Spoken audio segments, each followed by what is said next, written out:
आज हम डंडन के एपिसोड नंबर 11 को देखेंगे। तो चलिए शुरू करते हैं। अब तक हमने देखा कि जीजी नाम का एक लड़का मोमो के घर आता है। ओखरुन सेइको से पूछता है कि यह लड़का कौन है। सेइको बताती है कि यह मोमो का बचपन का दोस्त है और उसका पहला क्रश भी। ये सुनकर ओखरुन को टेंशन होने लगती है। वह सोचता है ये लड़का कितना कूल है और मोमो को ये पसंद था, तो इसमें जरूर कुछ खास बात होगी। तभी जीजी जोर से चिल्लाने लगता है। ये देखकर सबको समझ आता है कि वो कोई सीरियस टाइप का नहीं है, बल्कि बहुत ही मुहफ़्फ़त और मजाकिया है। सेइको जीजी का घर में स्वागत करती है। जब मोमो पूछती है कि यहाँ क्या चल रहा है, तो सेइको बताती है कि अब से जीजी उनके साथ इसी घर में रहेगा। ये सुनकर मोमो गुस्से में चिल्लाने लगती है। ओखरुन को ये सब देखकर और ज्यादा टेंशन होने लगती है। वहीं आयरा को लगने लगता है कि जीजी कोई नया डीम राक्षस हो सकता है। उसे शक होता है कि मोमो ज्यादा लोगों को इकट्ठा कर रही है ताकि सब मिलकर दुनिया का खात्मा कर दें। आयरा मोमो को धमकी देती है कि जैसे ही एलियंस की समस्या खत्म होगी, उसका अगला निशाना मोमो होगी। ये कहकर वह वहां से चली जाती है और कहती है कि वह भी अब डीन से लड़ने के लिए एक ग्रुप बनाएगी। इसके बाद ओखरुन भी वहां से जाने लगता है। उसका चेहरा ऐसा था जैसे किसी की मौत हो गई हो। मोमो उसे रोकती है और इशारा करती है कि कल फिर मिलेंगे, कहने की बारी अब उसकी है। ओखरुन ऐसा बोलकर वहां से चला जाता है। डिनर करते समय मोमो सेइको से पूछती है कि जीजी उनके घर क्यों आया है। वहीं जीजी सेइको के बनाए खाने की तारीफ करता है और उसे आंटी कहता है, जबकि वह असल में मोमो की दादी है। वह बार बार सेइको की तारीफ करता है, जिसके जवाब में सेइको उसे जीनियस कहती है। सेइको बताती है कि जीजी के माता पिता हॉस्पिटल में भर्ती हैं, इसलिए वो उनके घर रहने आया है। वह कहती है, मुसीबत के समय हमें एक दूसरे की मदद करनी चाहिए। बर्तन साफ करते समय मोमो याद करती है कि बचपन में वह और जीजी सही से दोस्त भी नहीं थे। असल में जीजी वही लड़का है जो बचपन में उसका मजाक उड़ाता था और जिसके बारे में उसने पहले एपिसोड में बात की थी। जीजी माफी मांगता है कि उसने बचपन में मोमो का मजाक उड़ाया। वह बताता है कि अब उसे भूत दिखने लगे हैं। ये सुनकर मोमो उससे पूछती है कि क्या उसने भी कोई गोल्डन बॉल उठाई थी, लेकिन जीजी को इसके बारे में कुछ नहीं पता। वह आगे बताता है, जब जीजी मिडिल स्कूल में था तो उसके परिवार ने फैनफुली माउंटेन में रहना शुरू कर दिया। जीजी को वह जगह बहुत पसंद थी क्योंकि वहाँ उनका घर काफी बड़ा था, लेकिन वहाँ उसे कुछ अजीब महसूस होने लगा। उसने अपने माता पिता को इस बारे में बताया, लेकिन उन्होंने उसकी बात पर यकीन नहीं किया। जीजी खुद को समझाने की कोशिश करता रहा कि उसने कुछ नहीं देखा। फिर एक दिन एक भूत जीजी के सामने आकर खड़ा हो गया। उस दिन के बाद से वह भूत रोज उसे दिखने लगा। इसके बाद उसके माता पिता की तबीयत भी खराब होने लगी। जीजी ने इस समस्या को सुलझाने के लिए कुछ प्रसिद्ध स्पिरिट मीडियम्स को अपने घर बुलाया ताकि वे भूत को घर से बाहर निकाल सकें, लेकिन उनमें से 5 में से 3 ने अपनी जान गंवा दी। बड़े बड़े महारथी भी उस भूत को हटा नहीं पाए। उन्होंने जीजी से कहा कि सेइको उसकी आखिरी उम्मीद है। इस बीच सेइको आराम से टर्बो ग्रानी के साथ कार्टून देख रही थी। मोमो को सारी बात समझ में आ जाती है और वह कहती है कि अच्छा हुआ जीजी यहाँ आ गया। जीजी एक बार फिर से मोमो से बचपन में उसका मजाक उड़ाने के लिए माफी मांगता है।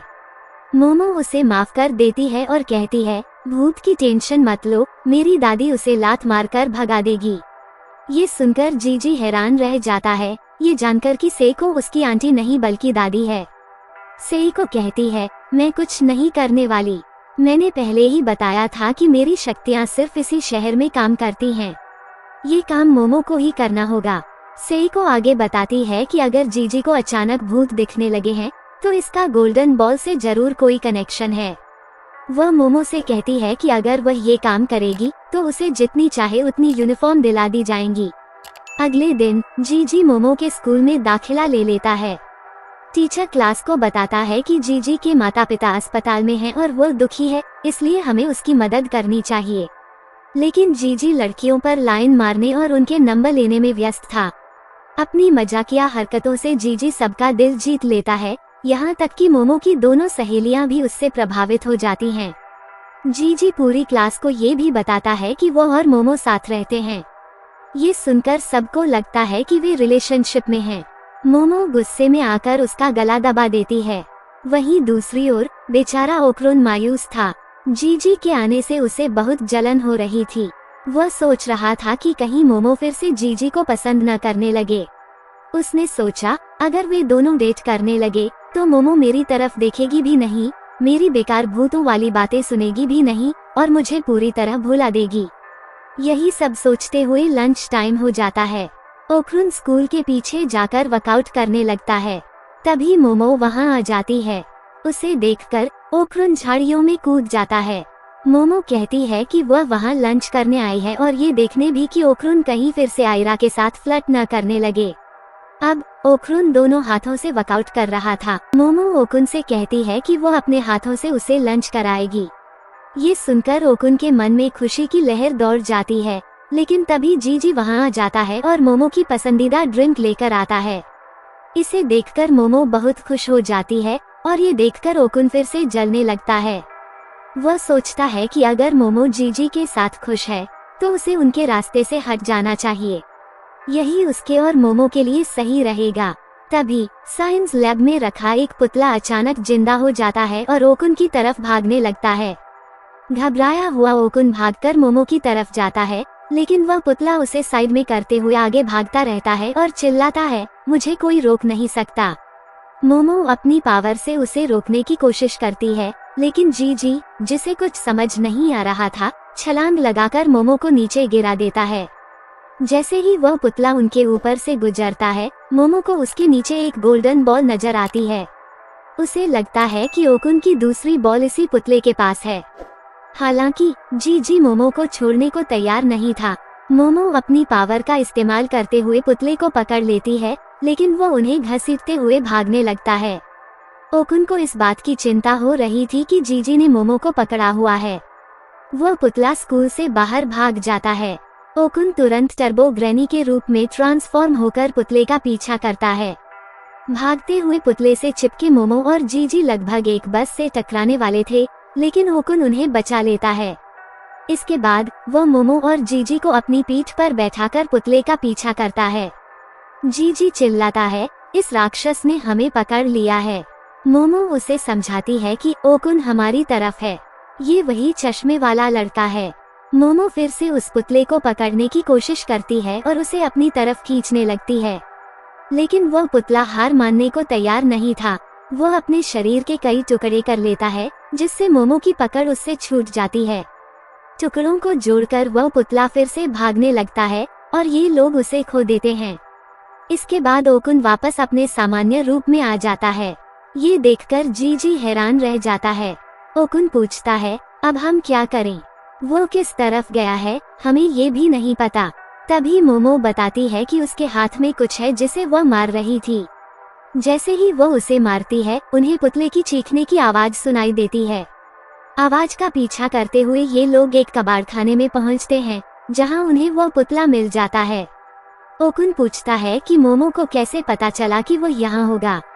मोमो बताती है कि जब पुतले ने खुद को टुकड़ों में तोड़ लिया था, तो उसने उसका दिल पकड़ लिया था। वो उसी को मार रही थी, जिससे पुतले की चीख निकल रही थी। मोमो पुतले से कहती है, हम तुम्हें कोई नुकसान नहीं पहुंचाना चाहते, हमें सिर्फ तुम्हारी गोल्डन बॉल देखनी है। तभी उन्हें कबाड़खाने में एक लड़की की आवाज सुनाई देती है, जो किसी को बुला रही होती है। दरअसल उस पुतले का नाम तारो है। तारो कबाड़ में कुछ ढूंढने लगता है और थोड़ी देर बाद वह अपनी ही तरह की एक फीमेल डॉल को बाहर निकालता है, जिसका नाम हाना है। हाना तारो से पूछती है कि वह अपनी जान खतरे में डालकर यहाँ क्यों आया। इस पर तारो जवाब देता है कि वो उससे बहुत प्यार करता है। हाना से मिलने के बाद उसकी पूरी जिंदगी बदल गई है। पहले उसकी दुनिया ब्लैक एंड व्हाइट हुआ करती थी, लेकिन अब वह रंगीन हो गई है। हाना कहती है कि वह अब बहुत पुरानी हो चुकी है, इसीलिए उसे फेंक दिया गया। वह तारो से कहती है कि उसे वापस लौट जाना चाहिए, नहीं तो उसे भी कचरे में फेंक दिया जाएगा। तारो जवाब देता है कि उसे कोई फर्क नहीं पड़ता, अगर उसने अभी कुछ नहीं किया तो उसे अपनी पूरी जिंदगी पछतावा होगा। वो हमेशा हाना के साथ रहना चाहता है। तारो की बातें सुनकर ओकुन को अपनी स्थिति समझ में आने लगती है। वह महसूस करता है कि वह भी मोमो को पसंद करता है। वह फैसला करता है कि वह भी मोमो के लिए इतनी जल्दी हार नहीं मानेगा। यहीं पर यह एपिसोड खत्म हो जाता है। तो दोस्तों, आपको यह एनीमे कैसा लगा? कमेंट बॉक्स में यस जरूर टाइप करें। अगर आपको यह वीडियो अच्छा लगा हो तो इसे लाइक और शेयर कीजिए। तो इस चैनल पर नए हो तो सब्सक्राइब करके बेल आइकन जरूर दबाइए। मैं मिलता हूँ आपसे बहुत जल्द अगले वीडियो के साथ। धन्यवाद।